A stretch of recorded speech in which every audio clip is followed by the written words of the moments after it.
keberadaan saya itu lagi di warung. Kebetulan ada sejumlah motor lewat, lalu dilempari batu. Oke, ada berapa motor Mas yang waktu itu Mas Aib lihat? Perkiraan ada 4 motor yang mengejar itu. Oke, Mas Aib kan mengatakan kejadian ini di malam hari Mas. Kalau bicara soal jarak Mas, jarak dari posisi Mas Aib dengan TKP ataupun lokasi kejadian, ini jaraknya berapa jauh Mas Aib? Kalau secara jasa ada sekitar 100 meteran lebih. Oke, bisa terlihat jelas gak Mas wajahnya? Tapi yang jelas saya tahu lah. Oke, ahli, kita ingin bertanya, kalau ada seorang manusia, seandainya ya, seseorang ya di dalam pukul 21 sampai 22 malam hari dengan penerangan yang kurang, ya, dia berdiri di outdoor, kira-kira kalau dia melihat orang lewat, motor yang lewat, atau orang yang lagi duduk-duduk dari kejauhan, berapa jauh dia bisa melihat? Ya, baik. Jadi kemarin saya juga mencari apakah untuk kita lihat ada namanya face recognition. Ya, face recognition itu artinya kita melihat seseorang atau mengenali seseorang. Umumnya yang dilihat oleh mata manusia itu adalah dilihat bagaimana matanya, hidungnya, kemudian bibirnya, itu wajah, face recognition. Ya, dari jurnal-jurnal disebutkan untuk face recognition itu biasanya mata manusia dalam penerangan yang cukup itu bisa melihat pada jarak sekitar 10 sampai 15 meter, ya. Lebih jauh dari itu. Jadi misalnya ada 30, 40, 50, kita mungkin hanya melihat sosok seseorang. Jadi ada bentuk, misalnya ada manusia di sana, tapi tidak bisa mengenali wajah. Karena untuk face recognition itu umumnya kita bisa melihat dalam jarak 10 sampai 15 meter.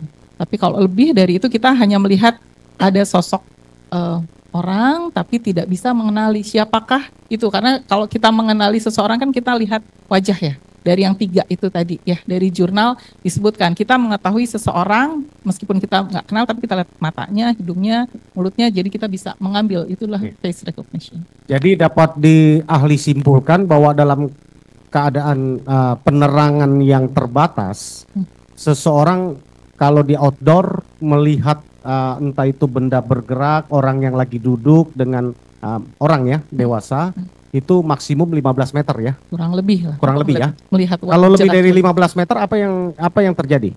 Hanya kita melihat sosoknya saja. Jadi misalnya kita lihat seseorang berdiri, oh itu ada orang. Tapi kita tidak bisa mengenali atau melihat wajahnya siapa sih, seperti itu gitu ya. Jadi hanya ada orang di sebelah sana, tapi kita nggak tahu. Mungkin tidak. Kalau dalam jarak katakan 50 meter, ya 50 meter apalagi lebih ya. Nah, kalau 50 meter mungkin nggak seseorang bisa melihat aktivitas sekelompok orang dari kejauhan dengan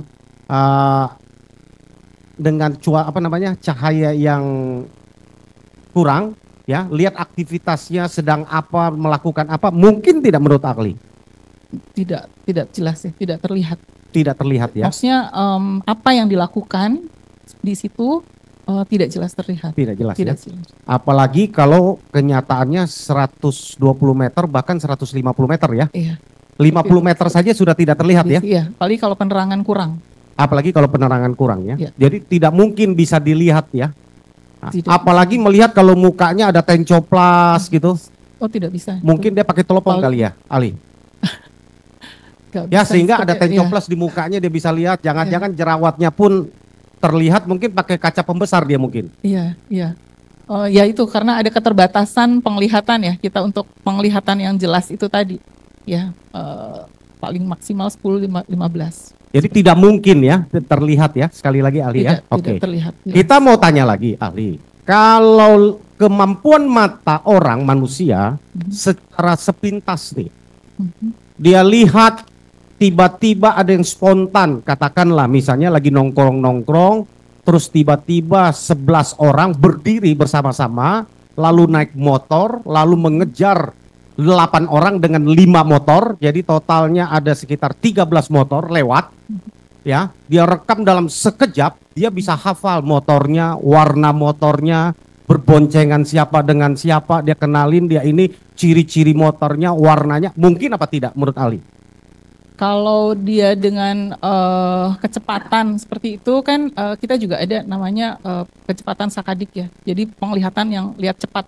Seperti misalnya kalau kita lihat kereta api itu kan kita mungkin melihat tapi tidak bisa fokus ya. Apa sih objek yang di depan kita, apalagi kalau dia cepat.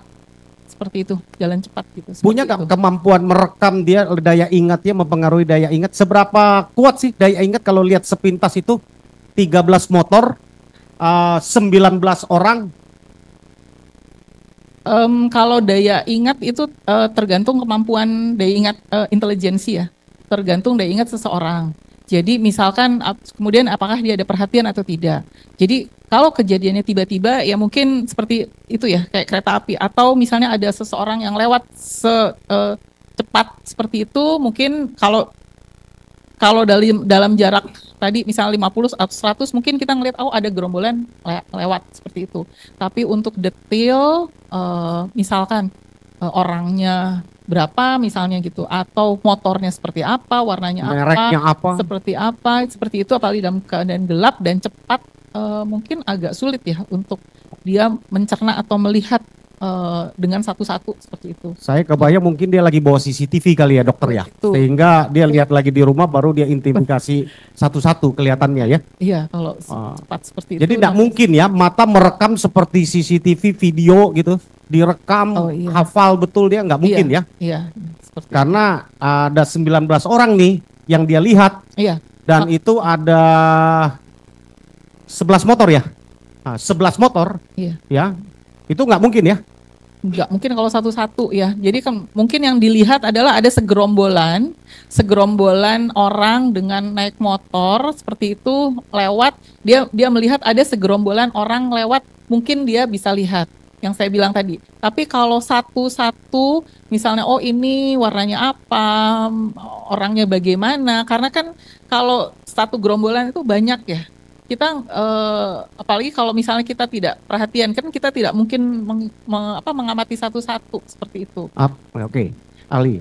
Apalagi sesudah dia melihat, baru dia ditanyakan itu 4 hari sesudah dia melihat ya. Lalu dia bisa menggambarkan ketika ditunjukkan fotonya, malam itu yang kamu lihat ini ya fotonya ya.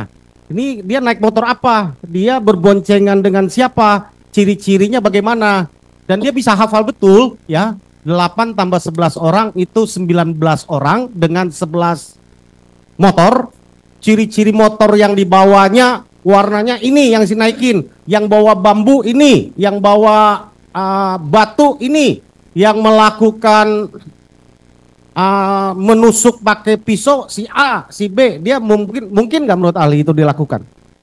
Dalam jarak seperti itu, ya. Yang tadi 50 sampai 50 itu agak sulit ya, itu karena itu tadi kemampuan penglihatan mata seseorang itu yang untuk melihat jelas itu sekitar 15 meter tadi. Kecuali dia pakai teropong tadi ya, Ali ya. Iya, karena jaraknya kan terbatas ya untuk seseorang.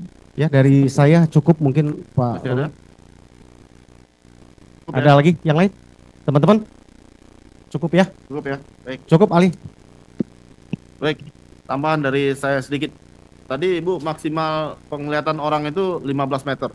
10 untuk face recognition. Ya, 10 sampai 15 meter. 15.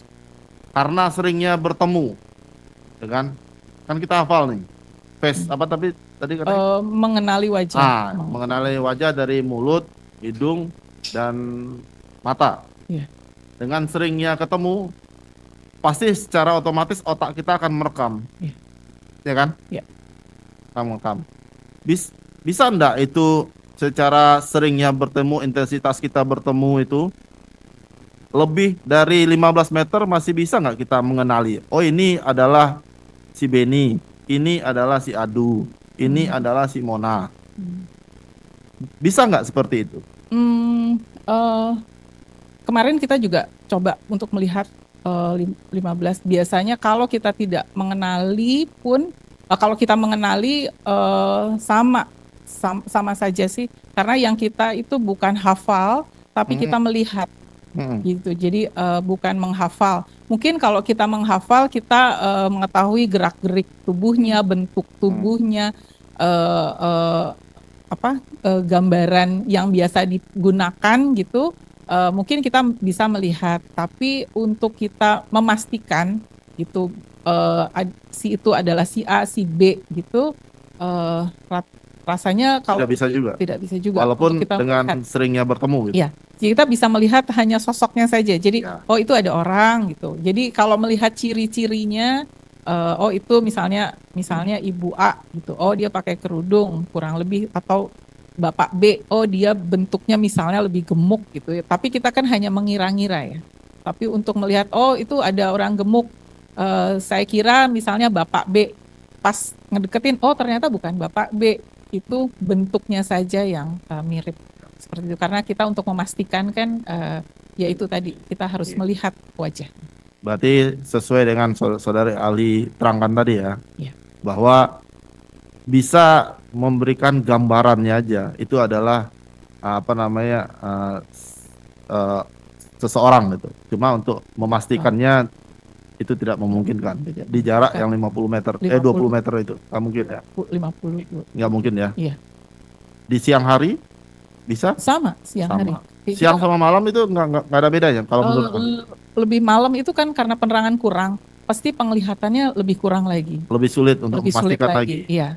Kebetulan kemarin kami di Rumah Sakit Mata Cicendo kita juga sering karena kita punya murid itu kita ada beberapa penelitian seperti itu. Jadi yang optimal itu untuk penglihatan buat kita mengenali sekitar 15 meter. Seperti itu. Itu untuk benda tetap ya. Kalau benda yang bergerak, kalau menurut ahli tadi itu hanya memberikan gambarannya aja ya. Gambarannya saja. Umpamanya terlihat segerombolan atau terlihat bahwa kereta yang lewat itu. Iya, cuma itu. Hanya sampai segitu aja. Iya, objeknya yang sampai jelas gitu agak karena sulit. Menurut saudari ahli tadi kita melihatnya tidak akan bisa fokus karena benda itu kan bergerak. Iya, kan? Bergerak. Silakan kalau dari termohon ada pertanyaan kepada ahli ini. Silakan, Pak. Cukup ya. Baik. Dari para pemohon nggak tahu ya mengenai ahli ini ya. Cukup ya. Terima kasih Ibu atas pendapatnya.